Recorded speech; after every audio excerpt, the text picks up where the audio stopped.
ಸುಮ್ಮನೆ ನಾವು ಸೀರೆ ಉಡೋದೇ ಇಲ್ಲ, ಏನಕ್ಕೆ ತಗೊಂಡು ಇಟ್ಕೊಳ್ಳೋದು, ಸುಮ್ಮನೆ ದುಡ್ಡು ವೇಸ್ಟು ಅಂತ ಯಾರಾದರೂ ಯೋಚನೆ ಮಾಡ್ತೀರಾ? ನಾನು ಕೂಡ ಹಾಗೆ ಯೋಚನೆ ಮಾಡ್ತೀನಿ, ಆದರೂ ಕೂಡ ಸೀರೆ ಪರ್ಚೇಸ್ ಮಾಡ್ತೀನಿ. ಹಾಗೆ ಅಲ್ವಾ ನಾವು?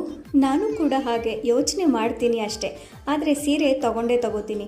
ಯಾಕಂದರೆ ಸೀರೆ ಅಂದರೆ ಹೆಂಗಸರಿಗೆ ಅದೊಂಥರ ಬಿಡದೇ ಇರೋ ನಂಟು ಅನ್ನೋ ಥರ. ಇದನ್ನು ನಾನು ಧಾರವಾಡಕ್ಕೆ ಹೋದಾಗ ತೊಗೊಂಡು ಬಂದಿದ್ದೆ. ಇದನ್ನು ಧಾರವಾಡ ಕಡೆ ಎಲ್ಲ ಅಜ್ಜಿಗಳ ಸೀರೆ ಅಂತ ಕರೀತಾರೆ. ಯಾಕಂದರೆ ಹಳೆ ಕಾಲದಲ್ಲಿ ಮುಂಚೆ ಅಜ್ಜಿಗಳು ಮಾತ್ರ ಉಡ್ತಾ ಇದ್ರು. ಇವಾಗ ಹಳೆ ಕಾಲದ ಫ್ಯಾಷನ್ನೇ ಮತ್ತೆ ಬರ್ತಾ ಇದೆ. ಸೊ ಎಲ್ಲರೂ ಮತ್ತೆ ಉಡ್ತಾ ಇದ್ದಾರೆ. ಸೊ ನಾನು ಒಂದು ಇರಲಿ ಅಂತ ಹೋದಾಗ ತೊಗೊಂಡು ಬಂದೆ. ಇದಕ್ಕೆ ಬ್ಲೌಸ್ ಹೇಗಪ್ಪ ಹೊಲಿಸೋದು ಅಂತ ಯೋಚನೆ ಮಾಡಿ ಇದು 9 ವಾರಿ ಸೀರೆ ಆಗಿರೋದ್ರಿಂದ ಒಳಗಡೆ ಇನ್ನೊಂದು ಸೆರಗಿತ್ತು.